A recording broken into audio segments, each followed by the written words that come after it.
Assalamualaikum warahmatullahi wabarakatuh. Waalaikumsalam warahmatullahi wabarakatuh. Selamat pagi Bapak-bapak dari SMK Bumi Pala Parakan. Pagi. Sehat? Sehat. Alhamdulillah, kabarnya sehat ya.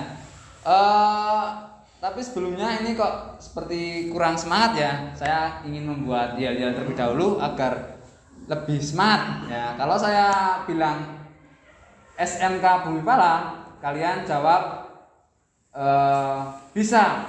Kemudian kalau saya bilang SMK Bumi Pala yang kedua, kalian jawab bisa lagi ya. Kemudian yang ketiga, kalau saya bilang SMK Bumi Pala Parakan bisa sukses.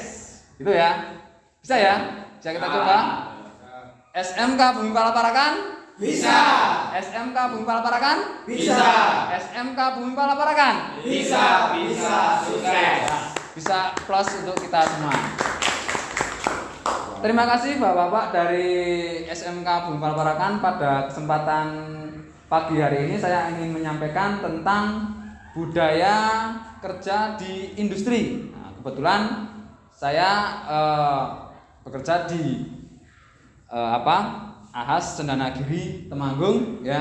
Di sini saya akan menyampaikan apa saja sih yang dilakukan, apa yang diterapkan di industri itu. Nah, nanti kita pelajari bersama-sama ya.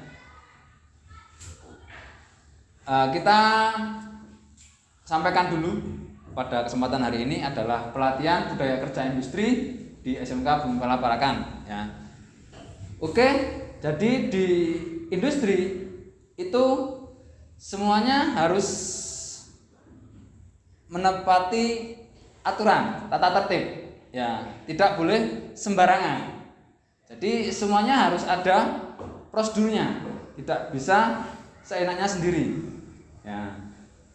Yang pertama, mulai dari kita kedisiplinan ya kan, mulai dari kita berangkat kerja itu sudah awal yang harus kita terapkan. Misal di sini ya Bapak-bapak ya, contoh masuknya jam 7 ya. Nah, bisa mungkin sebelum jam 7 kita sudah ada di sini, sudah berangkat di tempat. Agar apa? Memberikan contoh kepada anak didik kita kalau di sini. Ya. Ya Pak Mudab, ada pertanyaan? Enggak ya. Baik, kita lanjutkan. Setelah itu yang kedua adalah tentang kedisiplinan kita pada saat di tempat kerja atau kelengkapan kita pada saat bekerja. Ya, kebetulan kalau di Ahas kita seragam dan kelengkapan sudah diberi ya, Bapak. Mungkin di sini juga beli ya. Beli kalau bisa ya disamakan di seperti yang ada di industri ya. Mungkin yang pertama kita harus memakai topi ya, untuk melindungi kita dari melindungi kepala kita dari panas dan hujan ya, karena kita kerjanya di bawah gedung ya. Kemudian yang kedua, kita wajib memakai wearpack ya. Contoh yang sudah dipakai Bapak-bapak ini yang sudah benar ya. Ini sudah sama dengan di Cendanagiri ya. Kemudian celananya juga wearpack ya, safety. Kemudian yang ketiga adalah sepatu. Ya Bapak, jangan lupa jangan pakai sandal ya. Kalau belajar pakai sandal ya nanti kalau dilihat tidak enak. Ya, sepatunya juga khusus ya, sepatu safety yang depannya ada besi ya. Jadi ketika kita bekerja kemudian tertimpa benda yang keras itu kaki kita aman ya. Kemudian itu tentang masalah APD ya, atau alat pelindung diri atau kelengkapan kita dalam bekerja. Yang ketiga adalah prosedur saat kita bekerja. Nah, kita pada saat bekerja itu meminimalisir adalah terjadinya kecelakaan. Ya, jadi diusahakan ketika kita bekerja itu kita harus mematuhi SOP yang ada di dalam suatu pekerjaan itu. Contoh kita ingin yang apa? Ringan saja, ingin membuka cover bodi sepeda motor.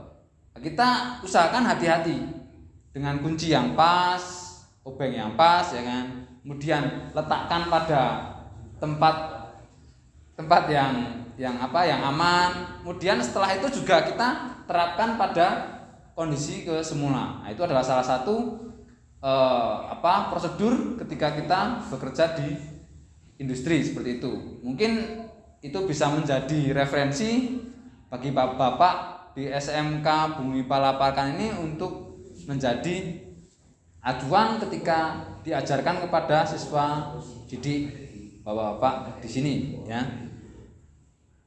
Mungkin sekilas itu ya yang menjadi garis besar. Yang pertama adalah kedisiplinan tentang waktu, kemudian yang kedua tentang pakaian, kemudian yang ketiga prosedur tentang pelaksanaan pekerjaannya itu, ya. Kemudian yang tidak kalah pentingnya, kita juga harus membekali siswa tentang adanya rambu-rambu di sekitar area kerja. Misalkan ada suatu kejadian yang tidak kita inginkan, contoh seperti kebakaran. Nah, itu kita juga harus membekali siswa tentang bagaimana sikapnya ketika ada kecelakaan seperti itu. Ya Pak. Kita memberikan sosialisasi tentang menggunakan apar, ya, kemudian bahaya ketika ada lantai yang licin. Nah, itu salah satu materi yang harus kita berikan juga. Mungkin dari materi yang saya sampaikan tentang budaya kerja di industri, ada yang mau ditanyakan Bapak-bapak? Mungkin juga ini sharing ya Pak ya. Tidak saya sok pintar, hanya saya lebih dulu tahu ya daripada Bapak-bapak. Tanya Pak. Ya, silakan Pak. Pak siapa ya? Pak Randra. Oh, Pak Randra ya. Pak Randra silakan pertanyaannya. Kalau di budaya industri itu kan wajib memakai topi, ya. Itu bagi mekanik atau bagi pengawas mekaniknya? Terus kalau di instansi sekolah kita yang wajib memakai topi itu hanya murid yang nanti bakal berperan sebagai mekanik atau juga instruktur atau guru? Oh ya. Sudah Pak? Sudah. Ya. Pertanyaan yang bagus dari Pak Randra, kita berikan aplaus. Ya. Saya bingung menjawab ini. Baik, pertanyaan yang bagus dari Pak Randra ya. Apa alasannya kita menggunakan topi saat bekerja, dan siapa sih yang wajib menggunakan topi? Gurunya atau muridnya atau semuanya? Ya kan? Yang pertama, fungsi dari topi itu adalah untuk melindungi kepala. Mungkin dari cipratan atau benda-benda yang jatuh atau yang tertimpa ke kepala kita itu tidak langsung, dan melindungi dari kotoran-kotoran agar rambutnya yang punya rambut ya. Ya. Seperti itu. Kemudian siapa sih yang wajib pakai topi? Kalau di AS itu kan seperti saya kerja itu kan mekanik, kemudian SA itu kan juga siapa sih yang harus pakai topi? Kalau di sekolahan ya gurunya atau siswanya ya Pak ya, seperti itu ya. Kalau kita itu sebenarnya wajib semua Pak, karena semuanya ingin dilindungi, dengan jangan dibeda-bedakan, seperti itu Pak. Jadi itu memang APD untuk melindungi diri kita, jadi semuanya ya wajib memakai Pak, seperti itu Pak. Jawabannya dari saya. Mungkin cukup Pak. Yang lain mungkin ada pertanyaan? Oh ya, Pak siapa? Pak Fatul Pak. Oh iya, Pak Fatul silakan dengan pertanyaannya. Tanya mengenai tentang APD atau pelindung diri. Ya. Kalau di AS kan biasanya mekanik-mekaniknya itu sudah pakai topi, celmek, dan juga sepatu safety dan sarung tangan. Ya. Kalau di sekolahan kita kan hanya memakai wetpack, terus sudah pakai topi dan sepatu kan. Pada saat praktek apakah kita juga harus siswanya itu memakai celmek dan juga pelindung dari sepeda motor pada saat praktek? Apakah seperti itu? Nah, itu Pak, cukup sekitar. Oh iya. Cukup ya Pak ya. Ya. Terima kasih pertanyaan dari Pak Fatul. Silakan berikan aplaus dulu. Jadi tentang alat pelindung diri ya Pak Fatul ya. Ya. Jadi kalau di ASN memang disarankan menggunakan pelindung badan ya. Sebenarnya juga sama Pak. Kalau bisa, kalau mencukupi, sekolahan juga dianjurkan memakai seperti itu Pak. Agar terbiasa ketika di AHAS, mungkin besok bekerja di sana itu sudah biasa dengan pakaian celemek itu. Nanti gerak-geriknya kan agak susah, tapi kalau sudah biasa itu kan jadi terbiasa. Seperti itu. Ya, mungkin alasannya seperti itu Pak dari saya.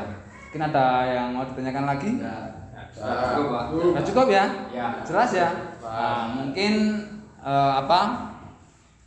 materi yang saya berikan tidak banyak tapi bisa mengena ya, dan semoga bisa disalurkan kepada anak didik bapak-bapak dari SMK Bimpa Parakan ini ya. Dan dari saya mungkin banyak salah kata dan jawaban Pak Randra, Pak Fatul kurang memuaskan ya, apalagi konyol. Itu saya juga minta maaf. Saya akhiri. Assalamualaikum warahmatullahi wabarakatuh. Waalaikumsalam warahmatullahi wabarakatuh. Mungkin kita